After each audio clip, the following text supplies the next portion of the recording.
আমি একবার এসেছিলাম এই খাগড়াছড়ি, সেখানে তখন একটা সমস্যা হয়েছিল বাজারে আগুন লাগানো নিয়ে। আমি তখন এসেছিলাম ইনস্ট্যান্ট এবং আমি পাহাড়ি বাঙালি সব জনগোষ্ঠীর সাথে কথা বলেছিলাম। এবং এই যে বাজারে আগুন লাগার ঘটনা ঘটেছিল, এটাতে কিন্তু সব পক্ষই ক্ষতিগ্রস্ত হয়েছিল। যারা পাহাড়ি বাঙালি যারা সেখানে বিক্রি করতে আসে এবং যারা কিনতে আসে সবাই কিন্তু সেই ক্ষতির শিকার হয়েছিল। এবং সেই আগুন লাগার ঘটনাকে কিন্তু কেন্দ্র করে আসলে পাহাড়কে অশান্ত করে আমাদের দেশে এবং দেশের বাইরে বিভিন্ন পক্ষ আসলে ফায়দা নিতে চায়। আমরা বলেছি কোনো আধিপত্যবাদী শক্তির জায়গা বাংলাদেশে হবে না। আধিপত্যবাদী কোনো শক্তিকে আমরা সুযোগ দিতে আমরা বাংলাদেশিরা সুযোগ দিব না। আপনার পরিচয় আমার পরিচয় বাংলাদেশি এবং নাগরিক। সেই বাংলাদেশি এবং নাগরিক পরিচয়ের ভিত্তিতে আমরা বাংলাদেশ রাষ্ট্রটাকে নতুন করে করতে চাই।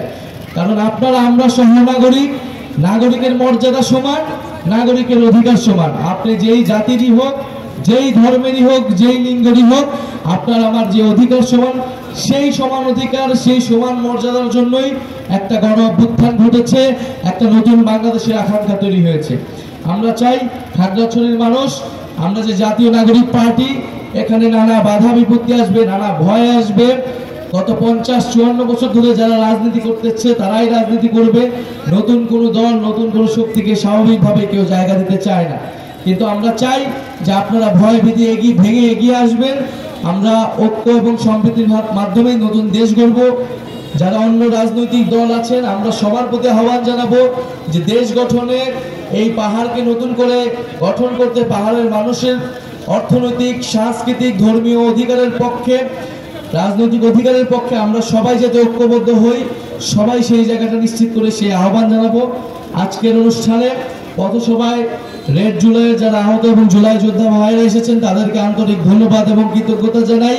ইসলামী আন্দোলন খেলাফত মসজিদ যারা আমাদেরকে শুভেচ্ছা জানিয়েছেন তাদেরকে ধন্যবাদ জানাই। এবং এনসিপির যারা খাগড়াছড়ির নেতৃবৃন্দ রয়েছেন, স্থানীয় জাতীয় যুব শক্তি এবং শ্রমিক উইংয়ের নেতৃবৃন্দ রয়েছেন এবং বৈষম্যবিরোধী ছাত্র আন্দোলনের যারা নেতৃবৃন্দ রয়েছেন তাদেরকেও কৃতজ্ঞতা জানাই। এবং সর্বোপরি আপনারা যারা দূর থেকে শুনছেন, এই তপ্ত রোদের মধ্যে আমাদের আসলে কিছু করার নাই, কারণ আমরা রাস্তায় নেমেছি। ঝড় হোক, বৃষ্টি হোক, রৌদ্র হোক, আমাদেরকে এই পথসভাটা চালিয়ে যেতে হয়। আপনারা আমাদের জন্য দোয়া করবেন, আমরা যাতে সফলভাবে এই পদযাত্রা শেষ করে যে নতুন দেশ গড়ার আহ্বান নিয়ে আমরা 3 আগস্ট শহীদ মিনারে একত্রিত হব। সেখানে আপনার আমার খাগড়াছড়ি পাহাড়ের পুরো বাংলাদেশের যে সকল অধিকার মর্যাদার কথা, সেটা আমাদের ইস্তিহারে সন্নিবেশিত থাকবে। আপনাদের সবাইকে 3 আগস্টে ঢাকায় আসার আমন্ত্রণ জানাচ্ছি। আসসালামু আলাইকুম। ইনকিলাব জিন্দাবাদ। আমরা দেশ গড়তে জুলাই পদযাত্রায় প্রত্যেকটি জেলায় যাচ্ছি। সেই ধারাবাহিকতায় আজকে আমরা আপনাদের জেলাতেও এসেছি। আমরা এর আগে বান্দরবন এবং রাঙামাটিতেও গিয়েছি, সেখানেও আমরা কিছু কথা বলেছি। মোটা দাগে পার্বত্য অঞ্চলের 3টি জেলার সমস্যাগুলো কাছাকাছি। এখানে অনেকগুলো জাতিগোষ্ঠী বসবাস করে। এই জাতিগোষ্ঠীগুলোর মধ্যে অনেক ধরনের দ্বন্দ্ব, পরিচয়ের দ্বন্দ্ব আমরা বিভিন্ন সময় দেখি। কিন্তু একটা জায়গায় আপনাদের সবাইকে ঐক্যমত হতে হবে যে অর্থনৈতিক উন্নয়নের ক্ষেত্রে, শিক্ষা, স্বাস্থ্য সুবিধার ক্ষেত্রে কিন্তু আপনারা প্রত্যেকটা জনগোষ্ঠী বঞ্চিত। যারা পাহাড়ে বসবাস করেন, সে বাঙালি হোক, চাকমা হোক, মারমা বা পাহাড়ি যে কোনো জনগোষ্ঠী হোক না কেন, ফলে পাহাড়ের যদি উন্নয়ন ঘটাতে হয় তাহলে আসলে আপনাদের ঐক্যের কোনো বিকল্প নেই, সম্প্রীতির কোনো বিকল্প নেই। কারণ পাহাড়ে যদি শিক্ষা বিস্তার ঘটে, স্কুল, কলেজ, বিশ্ববিদ্যালয় ভালোভাবে প্রতিষ্ঠিত এবং পরিচালনা হয়, স্বাস্থ্য ব্যবস্থার বিস্তৃতি ঘটে, এর সুযোগ সুবিধা সকল জনগোষ্ঠীই পাবে আসলে। ফলে আপনারা আপনাদের নিজেদের সুবিধার জন্য, নিজেদের স্বার্থের জন্য সকল জনগোষ্ঠীর আসলে ঐক্যবদ্ধ হতে হবে এবং সম্প্রীতির সাথে এই পাহাড়কে এগিয়ে নিয়ে যেতে হবে। বাংলাদেশের সার্বভৌমত্ব, আঞ্চলিক অখণ্ডতা, জাতীয় নিরাপত্তা সবকিছুকে মাথায় রেখেই আমাদের সকল জনগোষ্ঠীর এই ঐক্য, সৌহার্দ্য এবং সম্প্রীতি প্রয়োজন। আমরা সেই সম্প্রীতি এবং ঐক্যের বার্তা নিয়ে জাতীয় নাগরিক পার্টি আপনাদের কাছে এসেছি। দ্বিতীয়ত, আমরা বাংলাদেশকে একটি বহু ভাষা এবং বহু সংস্কৃতির দেশ হিসেবে গড়ে তুলতে চাই। কারণ ঐতিহাসিকভাবে এই বদ্বীপ অঞ্চল, এখানে বহু ভাষা, সংস্কৃতি, ধর্ম এবং সভ্যতার মিলন কেন্দ্র ছিল।